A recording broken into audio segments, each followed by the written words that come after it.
everything you learned in history class might be wrong. And I'm not talking about small details or minor dates. I'm talking about complete fabrications that have been repeated so many times, taught in so many schools, and printed in so many textbooks that we just accepted them as truth. But here's the thing, when you actually dig into the evidence, when you look at what historians and scientists have discovered in recent years, the real story is almost always more interesting than the lie. So today, we're going to tear apart 10 of the biggest lies in history. Some of these will shock you, some of these will make you angry, and at least one of them is going to completely change how you see the world. Let's start with one that affects how we view our ancestors. For decades, maybe even centuries, we've been told that ancient people were basically clueless when it came to map making. You've probably seen those old maps with sea monsters in the corners and completely wrong continents, and we laugh at them. We think our ancestors just didn't know what the world looked like. But that's a lie. Ancient cartographers were actually incredibly skilled. The Babylonians were creating accurate clay tablet maps over 4,000 years ago. Greek scholars like Eratosthenes didn't just make maps, he calculated the circumference of the entire Earth using nothing but shadows and basic geometry. And he was accurate to within about 2% of the real number. 2%. Without satellites, without computers, without GPS. The Polynesians created mental maps that allowed them to navigate thousands of miles of open ocean using only the stars, wave patterns, and bird movements. They found tiny islands in the middle of the Pacific Ocean that modern sailors would struggle to locate even with technology. So why do we think ancient maps were terrible? Because the funny-looking ones survived. The weird ones with monsters got preserved because they were decorative. The accurate working maps got used until they fell apart. We judged their worst work and ignored their best. Now, let's talk about something closer to home. And this one might sting a little if you're American. We grow up learning that America was founded for freedom, life, liberty, and the pursuit of happiness. The Pilgrims came here to escape religious persecution. The Founding Fathers fought against tyranny because they believed all men were created equal. That's a beautiful story, and there's some truth in it, but it's not the whole truth. The Virginia Company didn't fund the Jamestown colony because they cared about freedom. They wanted gold.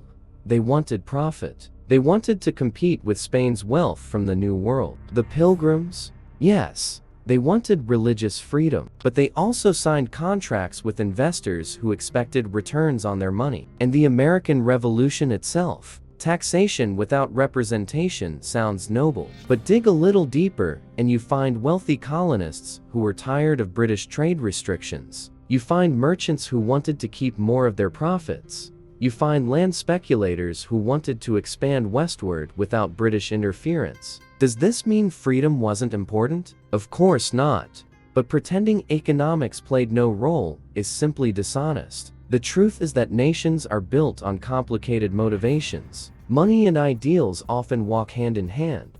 Speaking of American mysteries, let's go to one that has fascinated people for over 400 years. The lost colony of Roanoke. You probably know the story. In 1587, over 100 English colonists settled on Roanoke Island in what is now North Carolina. Their governor, John White, sailed back to England for supplies. When he finally returned 3 years later, everyone was gone. The only clue was a single word carved into a wooden post: CROATOAN. For centuries, this was presented as one of history's greatest unsolved mysteries. Where did they go? Were they killed? Did they vanish into thin air? But here's what they don't tell you in most history classes. CROATOAN wasn't a mystery word. It was the name of a nearby island where a friendly Native American tribe lived. The Croatan people had actually helped the colonists before. John White knew exactly what that word meant. He wanted to sail to CROATOAN Island to find his people, but a storm prevented him, and he was forced to return to England. He never made it back. And in the centuries since, archaeologists have found English artifacts on CROATOAN Island. They've found evidence that the colonists integrated with local tribes. DNA studies have suggested European ancestry in certain Native American populations in that region. The colonists didn't vanish. They left a note. They told everyone exactly where they were going. We just turned it into a mystery because that made a better story. Now, let's travel to ancient Egypt and talk about the boy king. King Tutankhamun died at around 19 years old. When his tomb was discovered in 1922, it sparked a worldwide obsession with ancient Egypt. But the mystery of how he died created even more fascination. For years, the popular theory was dramatic. Tut died in a chariot accident.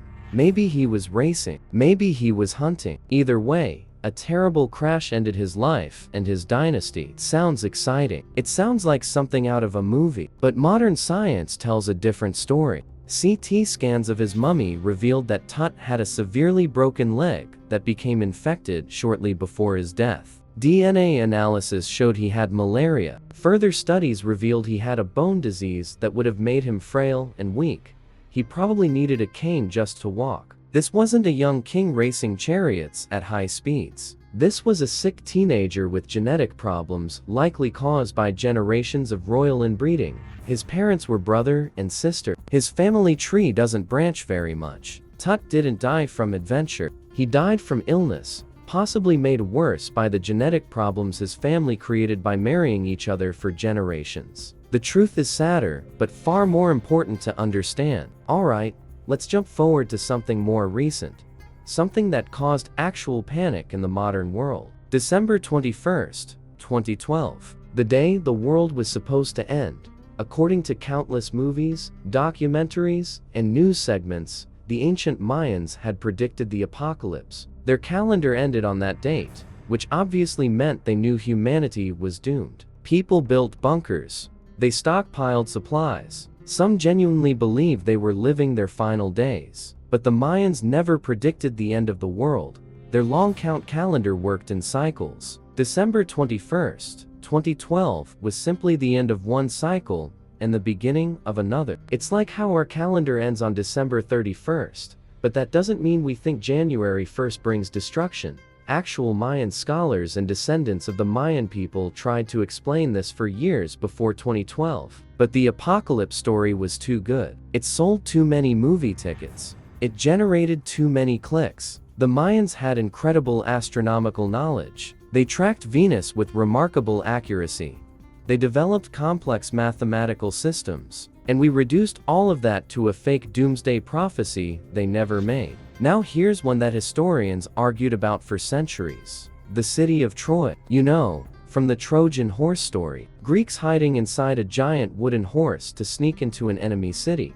Paris and Helen. Achilles and Hector. The Great War described in Homer's Iliad. For a very long time, mainstream scholars believed Troy was pure mythology, a made-up place for a made-up war. Nice stories, but not real. Then a German businessman named Heinrich Schliemann became obsessed with proving everyone wrong. In 1870, he started digging in northwestern Turkey at a site called Hisarlik, and he found something incredible.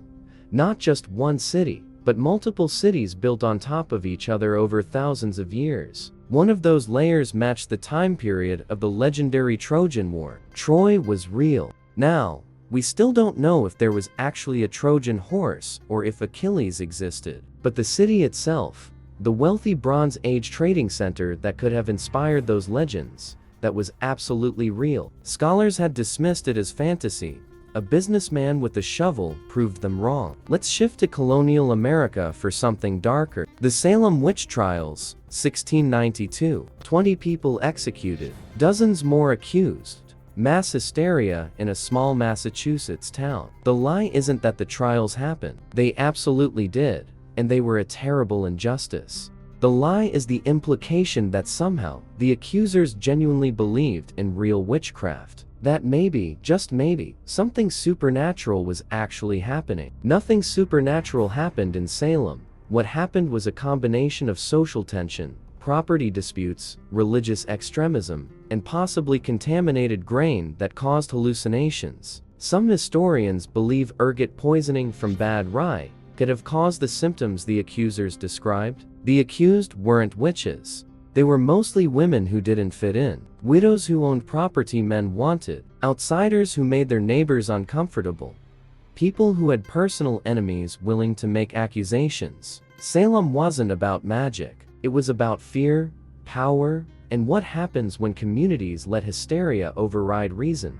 Here's a lie that's just plain silly when you think about it. Medieval people never bathed. They were filthy, disgusting, and lived in their own dirt. We imagine the Middle Ages as 1,000 years of body odor and rotting teeth. But medieval people bathed regularly. Public bathhouses were common throughout medieval Europe. They were social gathering places. Some were so popular that authorities worried about what else might be happening in them. Medical texts from the period recommended regular washing for good health. The myth comes partly from later periods. After the Black Death, some doctors incorrectly believed that bathing opened pores and let disease in. Bathing declined during the Renaissance and early modern period, not the medieval era. We projected later problems onto earlier centuries. Medieval people would probably be horrified by our assumptions about them. Now, let's talk about flight. December 17th, 1903. Kitty Hawk, North Carolina. Orville and Wilbur Wright achieved the first powered airplane flight. 120 feet in 12 seconds. It changed the world. And the Wright brothers absolutely deserve credit for that achievement.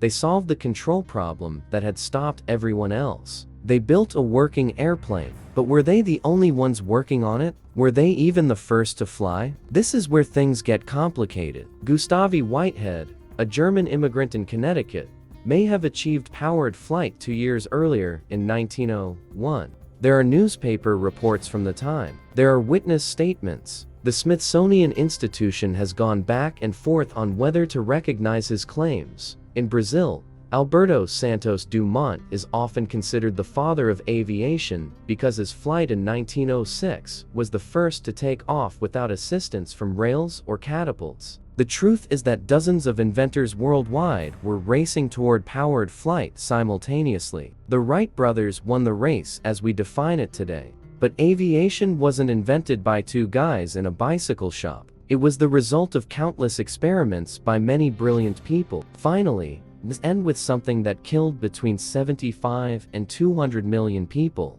The Black Death. The deadliest pandemic in human history. We've always blamed rats. Dirty, disease-carrying rats that spread plague wherever they went. Kill the rats, stop the plague. Simple story, but it's not that simple. The bacteria that caused the Black Death, Yersinia pestis, was primarily spread by fleas. Specifically, fleas that lived on rodents but would jump to humans when their rodent hosts died.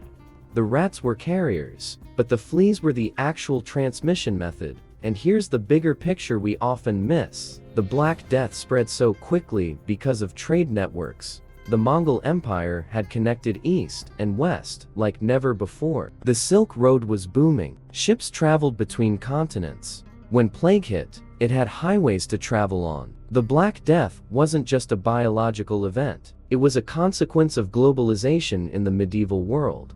The same trade routes that spread silk and spices also spread death. Understanding this matters because pandemics don't just happen. They spread through the networks we create. So there you have it. 10 lies that shaped how we see history. 10 corrections that reveal the truth is almost always more interesting than the fiction. The question is, what else have we been taught that isn't true? What other lies are hiding in plain sight? If this made you think differently about history, share it with someone who needs to know. And stay curious, because the real story is always worth finding.